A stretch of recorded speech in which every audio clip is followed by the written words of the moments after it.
Celebrate कर रहे हैं। वैसे तो जो रियल सीलिएक डिजीज़ डे है वो सितंबर 9 को मनाया जाता है विदेशों में, क्योंकि ये बीमारी का जो नॉलेज है पहले विदेशों से आया, फिर हमारे पास आया। इंडिया में रिलेटिवली 20-30 साल पुराना ही है इसका अवेयरनेस इतना। हम हिंदुस्तान में 16 मई को इसलिए सेलिब्रेट करते हैं क्योंकि हमारे यहाँ ये बीमारी जो है सबसे ज़्यादा केसेस इसके इस सीज़न में, गर्मी के सीज़न में आते हैं। ये बीमारी होती है गेहूं की वजह से।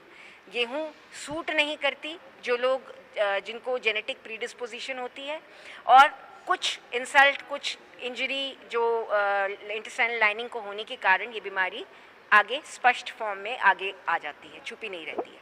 और ये लाइफ लॉन्ग है, ये बचपन से इसके कण होते हैं। जैसे बच्चा गेहूं खाना शुरू करता है, हर बच्चे की इंडिविजुअल अपनी टाइमलाइन होती है। किसी को 6 महीने में भी हम डायग्नोज करते हैं, किसी को 1-1.5 साल के बाद डायग्नोज करते हैं, कोई 5 साल का बच्चा आता है, 10 साल का बच्चा आता है, 15 साल का, 18 साल का। मैं बच्चों की डॉक्टर हूँ तो मेरे पास 18 साल के बच्चे आते हैं। पर ये बीमारी कभी भी आगे आ सकती है क्योंकि अक्सर ये बीच में जो जवानी का टाइम है 12 से लेके 20, 22, 24 साल तक की उम्र में थोड़ी दब जाती है। एक तो जो पेशेंट होता है वो हल्के फुल्के सिम्टम्स को इग्नोर करता है, और दूसरा अवेयरनेस भी नहीं होती कि ये प्रॉब्लम्स भी हो सकती है। तो बेसिकली इसकी वजह से बच्चों में लूज मोशंस, ग्रोथ फेलियर, खून की कमी होना, पेट में दर्द होना, पेट का फूलना होता है। जैसे बच्चा बड़ा होता है तो कब्जी, पेट में दर्द, बदहज़मी, फिर जैसे और बड़ा होता है तो कॉम्प्लिकेशंस हो सकती हैं। ये नहीं मैं कहूँगी कि सबको कॉम्प्लिकेशंस होती हैं। जैसे अब बचपन में हम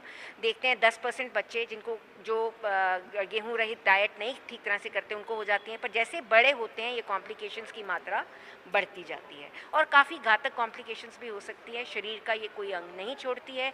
कैंसर्स तक होने का रिस्क इस बीमारी की वजह से अधिक हो जाता है। तो इसका एक ही इलाज है, सिंपल, जल्दी डायग्नोसिस। क्योंकि बड़े होके अगर सपोज डॉक्टर साहब कह रहे थे मेरे को तो नहीं है, अब जो बच्चा होता है सीले का वो दुबला पतला कमज़ोर, पर बड़े में है तो हो सकता है वो मोटा भी हो।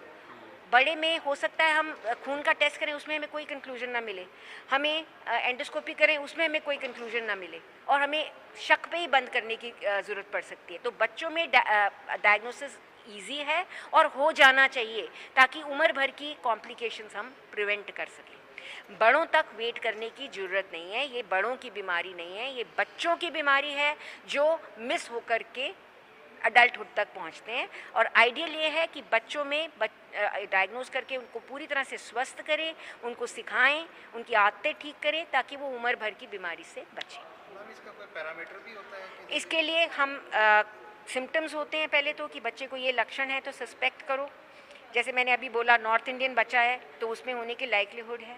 खून का एक टेस्ट होता है और कंफर्मेशन हमेशा दूरबीन की जांच द्वारा कुछ पैरामीटर्स देख के आंत की बायोप्सी में उससे होती है। तो जैसे पेरेंट्स से अगर हम बात करेंगे जैसे बच्चों के रिगार्डिंग, तो एक साइकोलॉजी होती है कि अरे यार गेहूँ छोड़ देंगे तो फिर क्या खाएंगे। बहुत कुछ है, हमारा देश बहुत ब्लेस्ड है, मतलब हम लोग हिंदुस्तान में बहुत लकी हैं।